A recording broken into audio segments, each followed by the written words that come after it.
Oh, you're an inspiration to me. Let's celebrate life.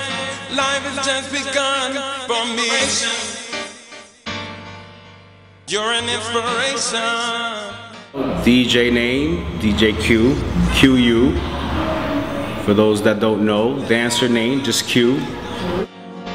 Rejoice for life. Inspiration to me. Inspiration. Dancing actually started for me when I was a very young boy. It's very common in Latino households for kids and mothers and fathers to dance. So I started dancing when I was young to Latin music.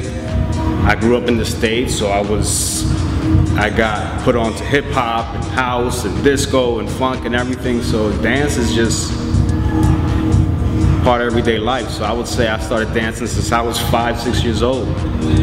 I wasn't good, but I was maybe cute when I was 6 years old dancing, but it was just natural. When it comes to urban dance, I would say it was b-boy and breaking first when I was a teenager. From there, went to hip hop, and then from hip hop to house.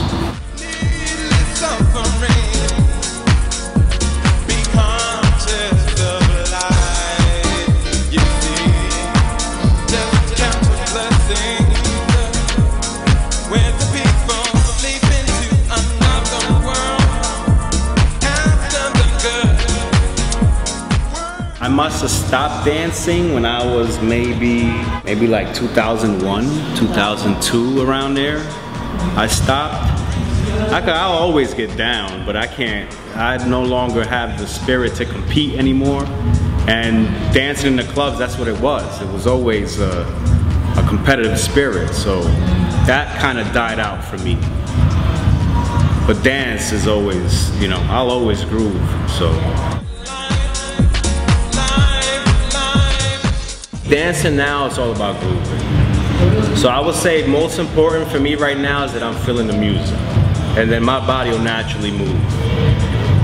If I was still dancing, then I would say that's important, along with practicing, getting my technique right, and trying to learn more. But I mean, today is really not that no more for me.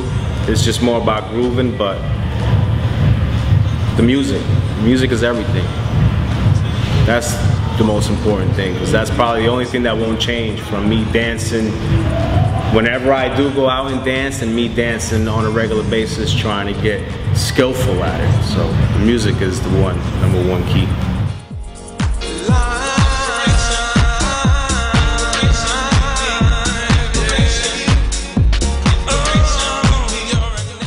I danced first, but I started DJing at a young age as well. I started DJing, I would say maybe at 16 years old. My cousins were DJs. They always used to give me the mix cassettes, and whenever they would buy the new music, record them for me. And I just got interested, since I was so into music. I just wanted to learn how to play music as well, like how to DJ a party, basically, be a disco jock through them. And that's really what made me start DJing, is being around it and my love for music. You gotta remember, at the time I started, the DJ had to play everything. So the DJ didn't just play a style of music. I mean, today I only really do house, and I'll mix up some classics, some funk here and there, but for the most part, house is my thing. But I have played hip hop, I've played dancehall, I've done disco, funk, all of that. But that's because of the time. I guess, you know, that's why I feel like I was born at a special time when you were exposed to everything. And the way DJing was back then, you had to practice to get it. So from the age of 16 all the way to now, it's been a learning experience.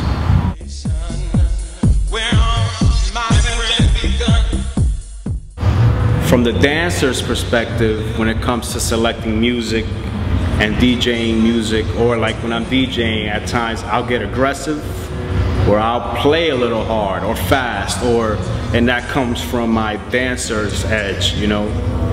I mean, I would say being a dancer helps me in my music selection, because I know what I like to dance to. And being that I danced in more of a competitive way, it gave me a certain rhythm that I like, a certain sound that I like to hear, a certain melody that moves me. So that kind of helps me in my music selection. As far as the DJ side, technique, that's a different thing.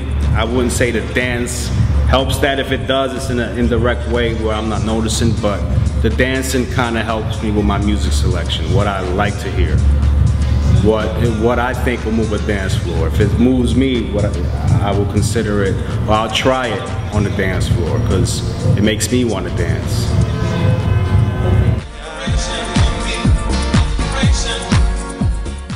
Crowd is very important, believe it or not. I mean, a lot of people look up to DJs, but the DJ wouldn't be nothing if the crowd isn't there vibing with him, you know, so, and him vibing with the crowd. I want everybody to have fun. If people aren't having fun, I'm gonna try to find a way for them to have fun. I bring about this much music with me, and then depending on the crowd that's in front of me and how they're vibing, it shrinks it down to this much. So my approach is, like I said before, it's all about the crowd having a good time. So in the beginning of my set, I'll play various things to see what people respond to, and then try to give them that. So that's always been my approach. And then here and there, I will take it my direction for a little bit, but I always kind of like to keep a connection with the crowd. So, because that actually helps me, you know, and it kind of directs me on how the night should go. But my thing is connection, because that's what's gonna make it memorable. If there's possibilities for it to be memorable, that's what's gonna do it.